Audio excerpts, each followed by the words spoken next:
Well, hey everybody, what is up? Welcome to another episode of Gamer Disclaimer. We are on episode 6, I believe, with Mag and Wade. Of course, I am Mag, and to my side over here is Wade. Wade, what's up, man? Meg, episode 6 already? We're just like halfway to double digits, if you can believe it. Yes, if we make it to 11, we will have more episodes than my show did. So, which we're gonna get Wow. there. I That's believe yeah, it. that's a goal. That's a goal right there We for have a sure. we have a reoccurring calendar set up, so it will happen. It will happen. So yeah. So do you have a good week?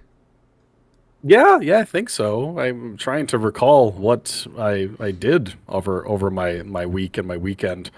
I think there was actually a bit more like I think I watched a bunch of movies and did not play that many games, but I suppose that's still a good weekend. Sweet. Sometimes you gotta do that. I saw Companion this weekend. Uh, Oh, that was very good, and went to a doctor's appointment and sat in a room for an hour, and the doctor was in and out in less than 2 minutes. No joking. those doctors are very efficient, Meg. Yes, very, very efficient. We'll just leave it at that. So There's no world in which you could have shown up an hour late to that appointment. yeah, You exactly. needed to be there for that hour so that they could slot you in for the 2 minutes with the doctor. Yes, Was it late in the exactly. day? Yes. Well, that's it's not the doctor's fault. It was everybody else's fault that slowed Yes. down the doctor's day up until that point. You got to Yes. schedule early in the AM. Well, Just a life pro tip. that is what we will be doing in future visits. lesson So lesson learned. yes, but anyway, Wade, tell us. You said you watched a lot of movies, but surely you played a few games. Tell us about what you played this week. I really think that I might have just gotten in like a game or two of Balatro. Oh, actually, I'm doing that achievement bingo that I was telling you about. Yeah, you sent me that. You blacked out your card. Yeah, so then I started a new card. Oh, of So I mean, I course, must have been playing some stuff to of black out the card, course. but the achievement bingo is alphabet bingo, where you needed to earn an achievement to mark off a square on the bingo card. You needed to earn an achievement that started with the letter of the alphabet that was on that square. Okay, so just 26 letters in the alphabet, and there was like 24 unique squares on a bingo card, so you get a lot of wide variety.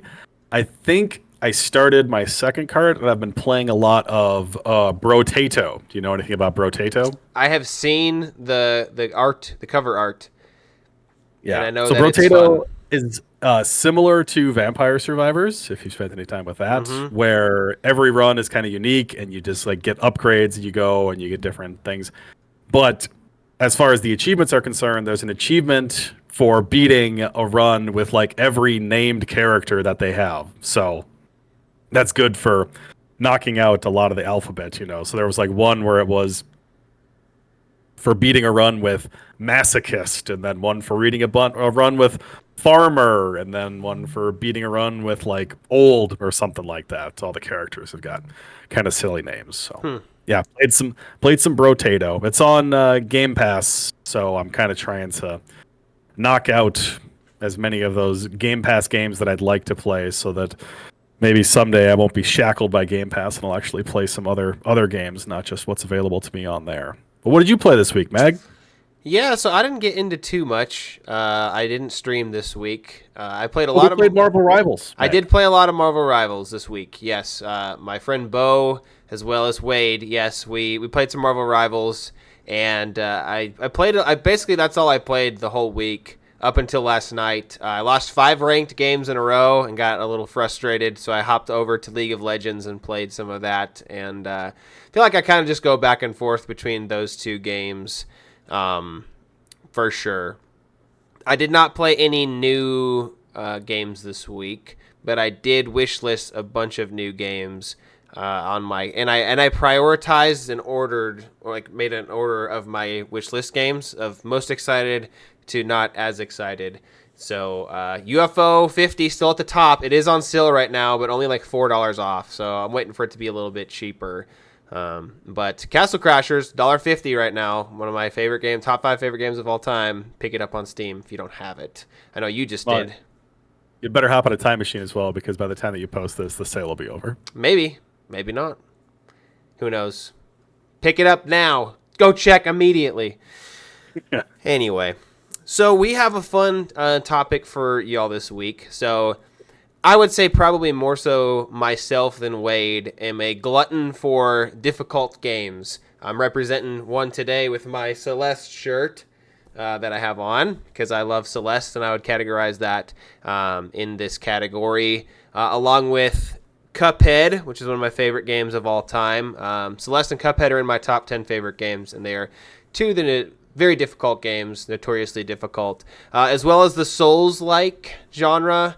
Has gained a lot of steam. Elden Ring, Bloodborne, Dark Souls 1 and 2, Demon Souls, and those games. Notoriously difficult games, for sure.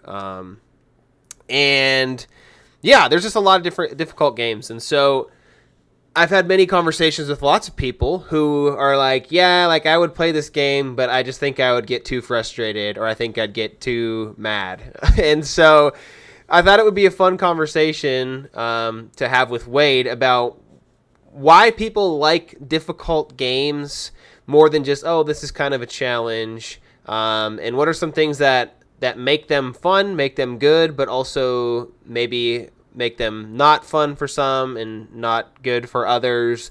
And so just kind of a discussion around this genre of like difficult games. Like if you go on Steam, there is like difficult is a subcategory for games. And so, yeah, Wade, what do you think, or what are some games that come to mind when you think of difficult games just in general?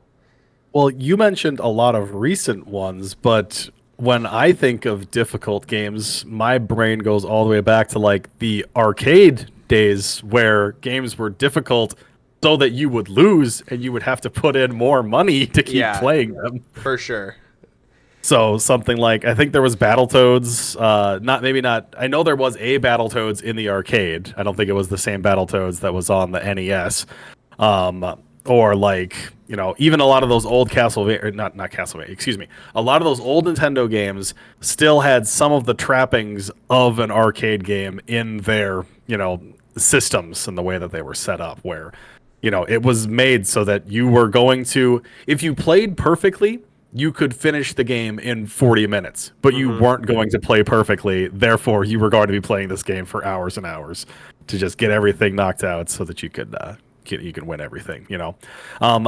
I'm mentioning it now so they'll remember it. Obviously, we're going to talk about what you're suggested that we talk about right now, but then I also hope that we can talk about difficulty in video games, where it's just a game where either there is no difficulty setting, or if they have a slider to make things, easier or harder or things like that, or if they've got a story mode or an adventure mode for those kinds of things like that. Yeah.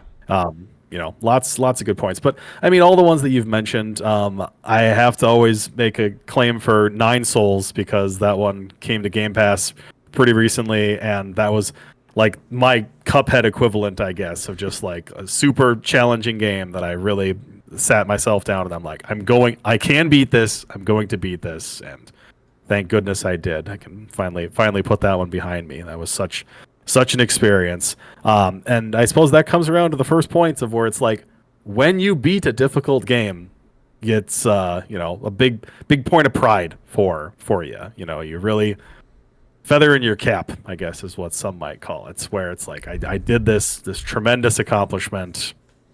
Nobody can take that away from me. It's done. I've done the thing. Yeah, absolutely. I think that's the first thing I have on my list of points is the payoff of winning, right?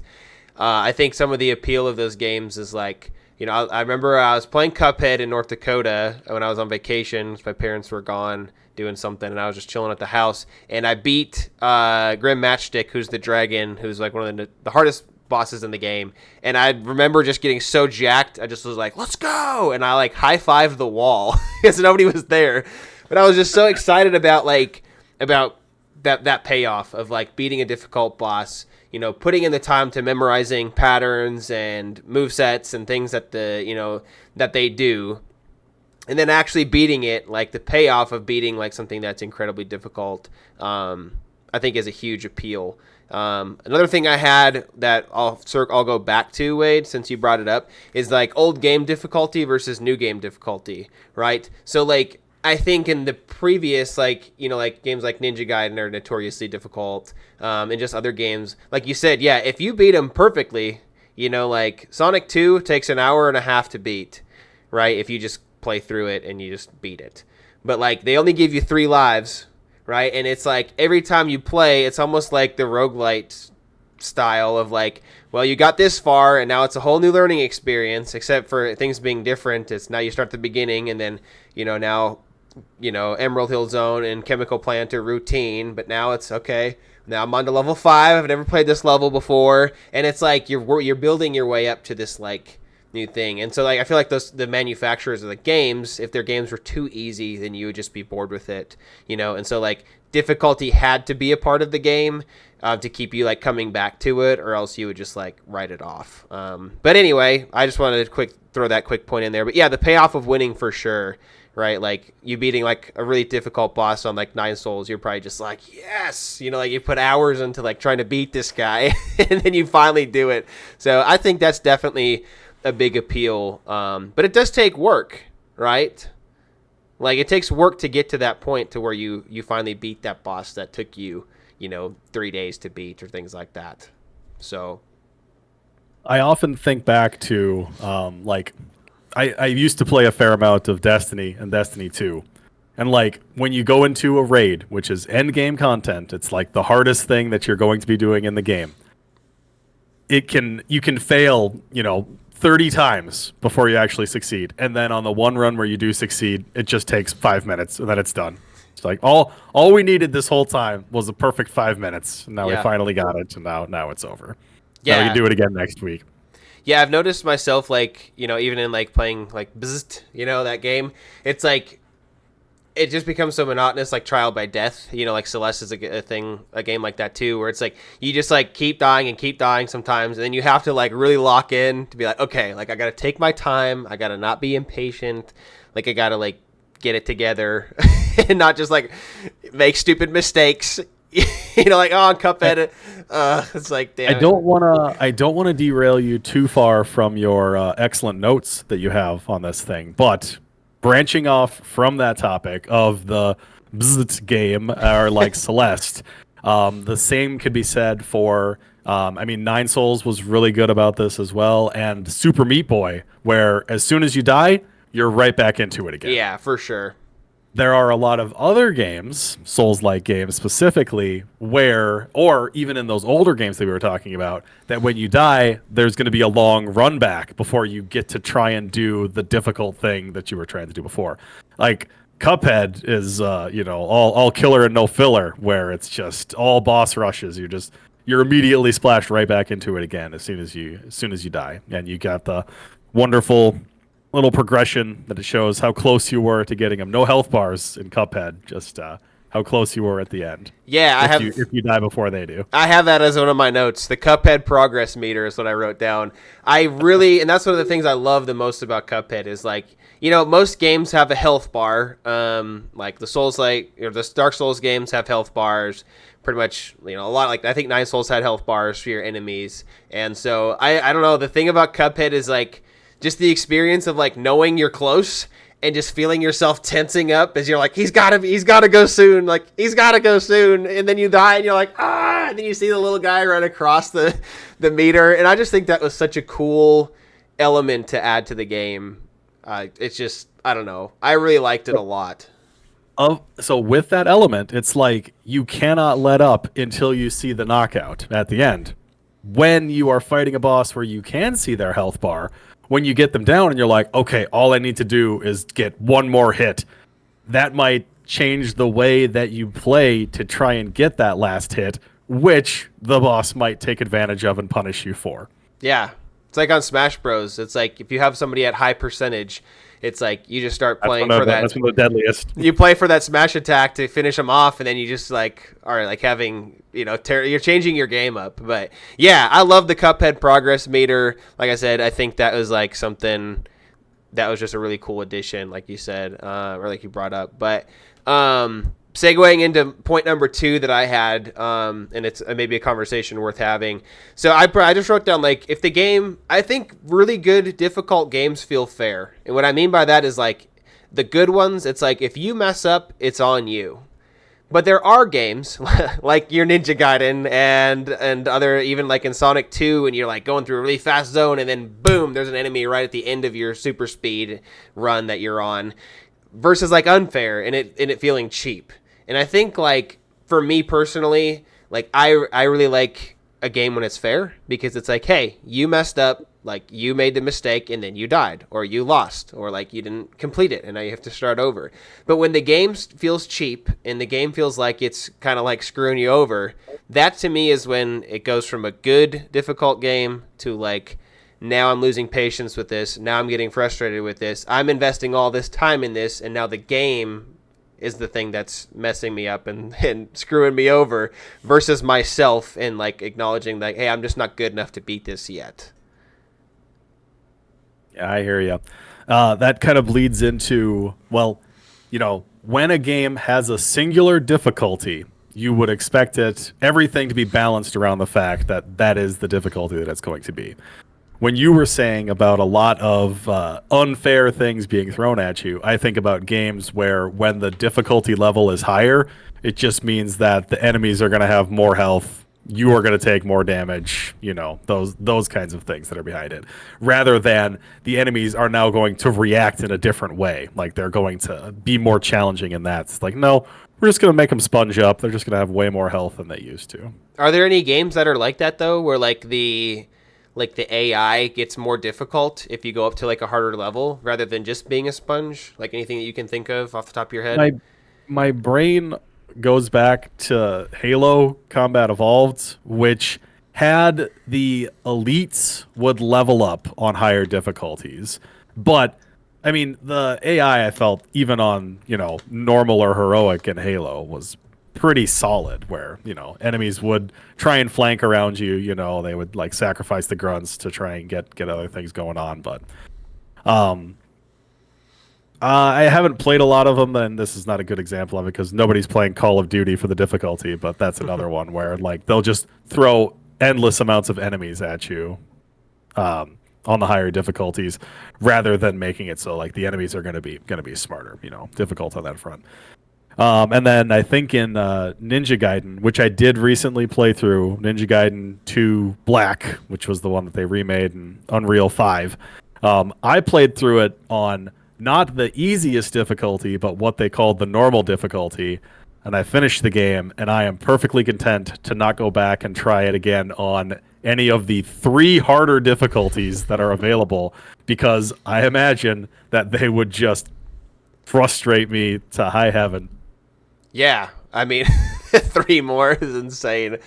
How do you feel about, so like, I love Mega Man 9, and Mega Man I'd say that franchise in general would fall into this category. So on Mega Man 9, right, you can play normal difficulty, which is just normal, right? Or you can play easy, which has like barricades over the spikes. Do you think that Keep me away from those insta-death spikes, man? Do you think that takes away from like the lore of how difficult those Mega Man games were on the NES, and like kind of cheapens the experience if you play it on that level? Hasn't that been going on since Mega Man 2? Wasn't the version of Mega Man 2 that they got in Japan the easier version, and then they could choose between the norm? Well, we might have to do some research after the call. Should have done the research before the call, but I'm fairly certain that in the American version of Mega Man 2, there's only one difficulty setting, and in the Japanese version, you can choose between normal and difficult. And if you pick difficult, that's what the Americans got to play. Interesting. It's like the opposite of Mario, like Lost World. Yeah, maybe. Interesting. I don't know. I mean, when I played Mega Man 9, and I never beat Mega Man 9, and I know that you have beat Mega Man 9, I was playing it on the easy mode. Oh, really? Yeah. Oh, so I beat it on regular. I don't know. It's like, I don't know. I just feel like I'm just not like a casual gamer, like upfront audience and everyone. Like, I don't like to cheapen the experience, I guess. Like, I'm not just someone who's like, oh, I'm just going to, like, play Journey just for the vibes. Like, I don't game for vibes. Like, I'm either, like, trying to compete and beat somebody and just prove that I'm the best, or I'm trying to, like, overcome this boss and, like, like, I'm the kind of person, so, like, with Cuphead, for example, right? I love Cuphead. I beat the game on, like, on normal difficulty, beat it all the way through. Now I'm like, okay, now I'm trying to beat everybody on expert mode, and so, like, then on the first island I can beat everybody on expert mode, no problem now, but now I have to do it without getting hit. And, like, I'm not like that with every game, but it's just like, I don't know, I just love it, and the pride that comes with that, even though, like, it doesn't really matter at the end of the day, because Cuphead itself, for a lot of people on normal, is just it's difficult, and like you said, they're content not going any farther beyond that. But I don't know. I just feel like I'm wired weird when it comes to these games, because I think I just like the challenge of, like, difficult games. I think that's probably what it all just boils down to. But whatevs. I have a couple of comments. I don't know how pertinent they are to this conversation, but I mean, I'm half the show, so I'm going to say them anyway. Say them. It's always bothered me greatly that when Mega Man touches an enemy or a boss, that Mega Man takes damage, but the boss doesn't take damage. If you run two cars together into each other, they're both going to take damage. I think that's a fair assessment. That's how I feel. And now, pivoting back into hard games, I feel like Mega Man was one of the first games that I should have known from playing other games where you die in one hit. Because Mega Man has a health bar, I'm like, oh, I can make a lot of mistakes. Like, I'll still be fine. But no, you really do want to play so that you're preserving that health for as long as you can, for if and when those mistakes do happen, that you've got the extra cushion so that things don't go sour. Yeah, I feel like that's a big part of it, right? Like, I'm trying to just think of what, like with Cuphead too, right? You get 3 hits if you want to keep the blink dash or whatever. And so it's like, if you're in the first phase of the boss and you take a stupid hit, like, a lot of times I'm restarting, because it's like, yeah, you want to, sure, you have 3 hits and you can pull off, like, a miracle with 1 health and finish the whole boss, but you want to set yourself up to have more health or hits left at the end of the boss or the end of the level, versus, like, yeah, just trying to, like, live on a prayer and, oh, I can get hit one more time and then I'm dead. And it's like, well, that's just not probably going to be successful, considering, like, how difficult the games are. All right, I have one other example that I want your opinion on. Okay. There is a game called Bloodstained Curse of the Moon. And it was like an 8-bit style Castlevania-like sort of game. Not a Metroidvania, just a more traditional Castlevania game. And the way that they implemented a casual mode versus the standard mode that they had was they just removed knockback when you got hit. So, in standard mode, if you were jumping across a ledge and there was flying enemies coming at you, if any one of those flying enemies contacted with you, you were going to get knocked back a couple of things, which might throw you off a ledge into a pit. Yeah. The easier mode just removed that knockback, so if you took a hit, you would keep your feet planted firmly right where they were, and you probably would not fall down a bottomless pit. How do you feel about that as... I mean, obviously, I feel like the goal of those modes is to help ease people into wanting to play the normal mode. Whether or not that always happens, it's entirely another story. But I feel like they're just trying to make it more accessible so that you can get comfortable, so that you will be willing to play the game the way that they intended it. It's like going from the shallow end of the pool into the deep end. You don't want to just push people. Some people can be pushed right at the deep end. Other people need to start in the shallow end and then work their way down there. Sure. So I would say, like, in some of the Mega Man games, that's actually something that you can unlock to where you don't get knocked back. And in other games that are like Mega Man-ish games, it's like a power-up that you can unlock. I think that is a more sensible thing than the easy mode, just not. But that's where it kind of comes back to, like, the fair versus unfair. Because I feel like in a lot of those games, like, there are enemies set up that are pitfalls, right, that are at ledges, and it's like if you don't kill them or have precise platforming, you will get hit, knocked back, and die. And it's like, to me, like, that at times can feel unfair, but it is a part of the game.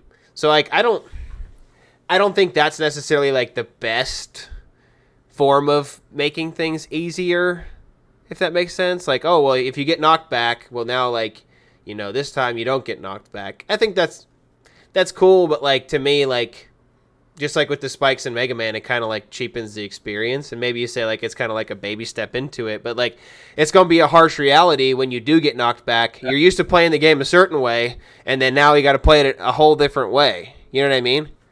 Yeah. Okay. Is it time to talk about Celeste? Can we talk about Celeste? I have one more thing. Okay, Celeste is. So this is something that I think is worth chatting about. This is my last point, and then we can talk about Celeste because it's awesome.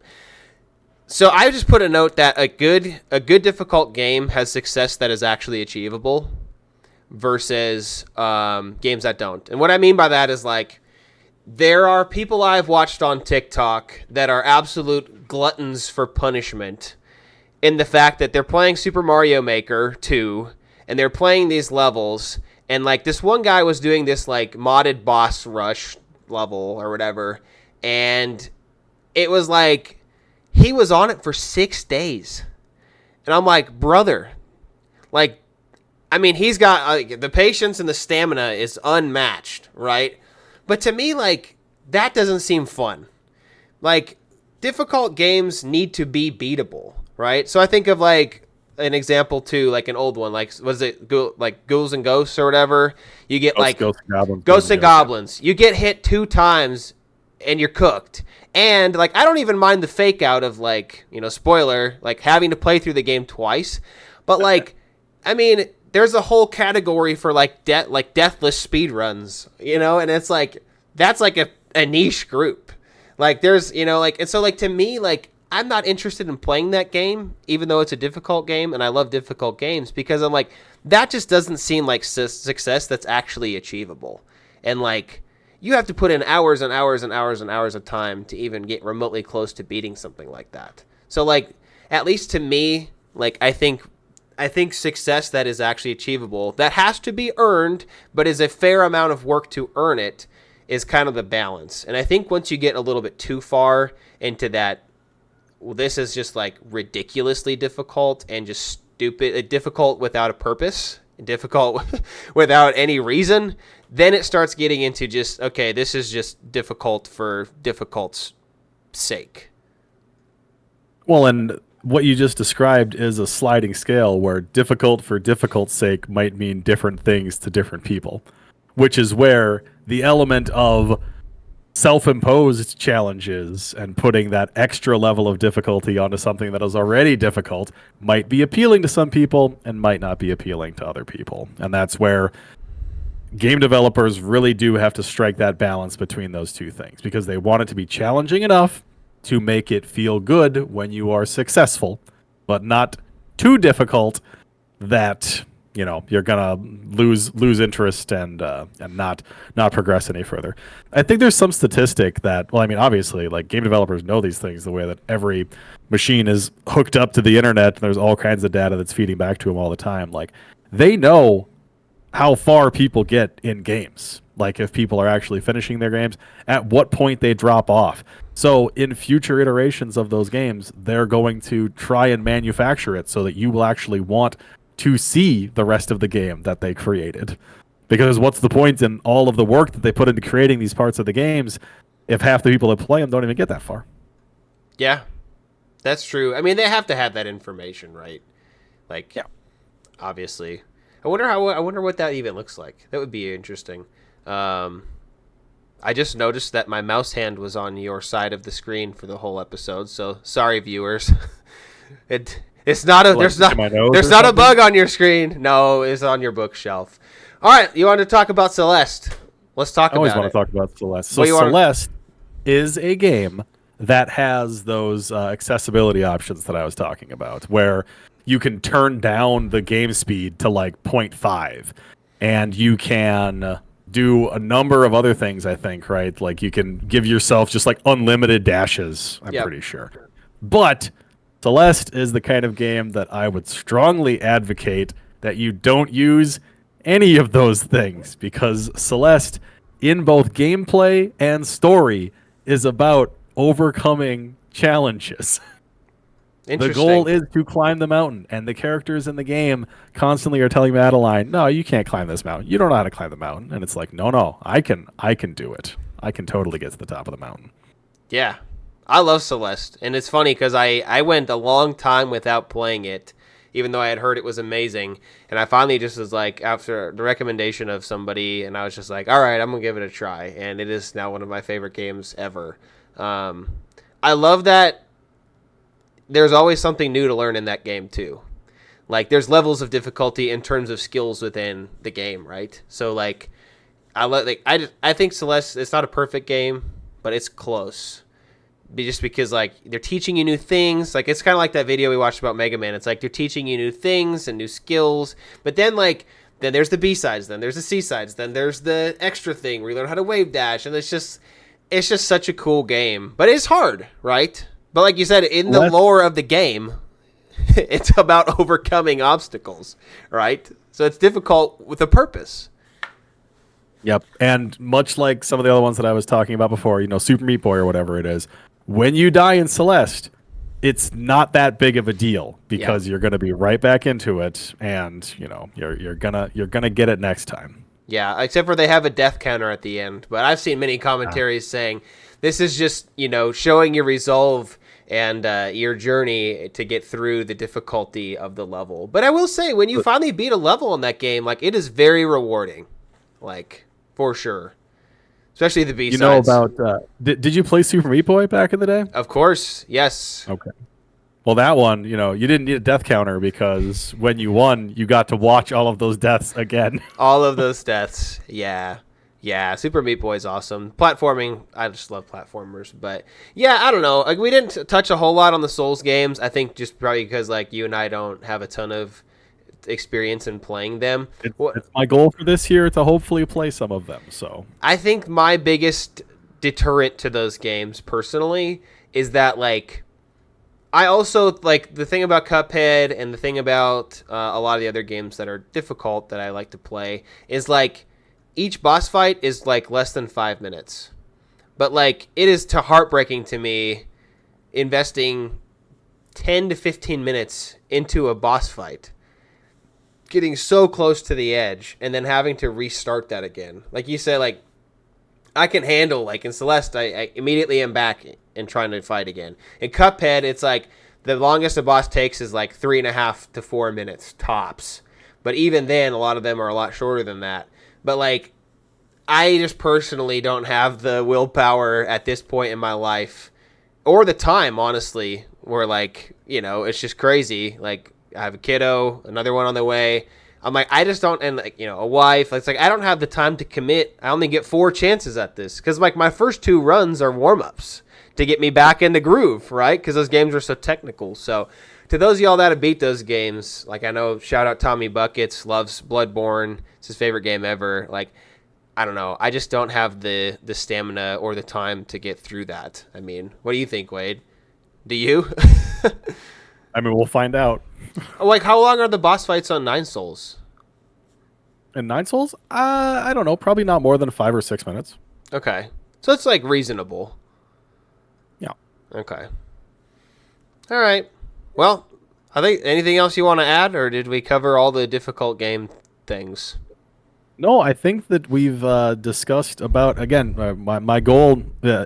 My goal in 2025, aside from beating more difficult games, is also to keep these episodes tight. And I feel like we've had a good discussion, and we can set it to the side. We like difficult games. We've talked about the things that we like about them. Oh, I promised that I would shout out that my wife, when she does play video games, always sets the difficulty to the easiest mode possible. Shout out. Good job. Story mode, adventure mode, whatever it is. Easy she wants mode. it. Hey, at least she's playing, though. So that's cool. Great. Well, let us know in the comments, or if you're watching, your favorite difficult game, what you think about difficult games, and if you like them. Also, don't roast me too much in the comments for the mouse being on Wade's screen for the most episodes. I'm going to roast you. Please do. Wade, tell us about the achievement of the week. Oh, actually, this is an achievement that I earned. I have it pulled up. I earned this in March of 2014 in a game that I must have just like borrowed from the store and played for an evening and then took back to the store because I didn't have it between now and then. But last night, I went and picked up a box of 25 Xbox 360 games for $75. Wow. And included in there was a copy of The Simpsons game. Hey, let's go. Which has a notoriously easy achievement that is called Press Start to Play. Huh. And what that is Nice. as soon as you load into the game, it just says Press Start. And as soon as you do that, before doing anything else, with a singular button press, you unlock the achievement, Press Start to Play. I'm a little confused as to why, because Xbox has stats on how many gamers have unlocked particular achievements. You'd think that that would be at 100%. But apparently there are people that have loaded the game and never hit start in the first menu that's available to them because it claims that 92% of gamers have unlocked this. Not 100. Do you think that's the easiest achievement that you've ever done? Probably. Well, I don't know. It's an achievement for hitting one button. You can 100% Avatar The Last Airbender, The Burning Earth for the Xbox 360 by just hitting the B button over and over and over because all of the achievements in that game, there's only 5, and they're for getting a 10, 20, 30, 40, and 50 hit combo, which you can do within the first minute of the game. Perfect. So did you space those out? Like, okay, one day I'm going to do 10, next day I'm going to do 20, next day I'm going to do 30. Nope. Nope. I'm pretty sure that I got a copy of that game when like a video store closed, and I picked it up and then popped it in, played it, and then haven't touched it again. Perfect. Sweet. Well, thank you for sharing that lovely achievement with us. Those of you that are achievement hunters, that's the easiest achievement of your life, so go get it immediately. Yeah, so today, Wade kind of previewed Song of the Week in his mentioning of the game that he played this week. I've been bringing y'all some heaters lately, but we're going to go back to some chill vibes, and we're going to just vibe out on our way out of the episode here to the Balatro song, which is just one of the coolest songs, super chill, but I don't know, something about it, the weird time signature it's in, and just the vibes it's in. I don't even know. It's just a cool song. And so we're going to be listening to that on the way out and for a little bit after the episode, after we have gone off. Meg, yes. Before we go, is Balatro a difficult game? I would say at its core, I would not put it in the difficult game category. Okay. I think it can be as difficult as you want it to be, but it is not notoriously known for being difficult in its most standard form. That's my take. All right, cool. And these are our takes here on Gamer Disclaimer with Mag and Wade. Wade, send us off. Yeah, thanks for watching episode 6. If you've made it this far, by all means, throw a comment down in the bottom. I'm still waiting for some good discussion topics down there for things that we can talk about in the future. Mag claims that he has enough topics to carry us through double digits, but we can always use some more conversational ammunition, things that we can talk about. Cool. All right. Comment down below. We appreciate y'all. Thanks for watching. We'll see you guys next week. Yep, see you in the next one. Bye. Bye.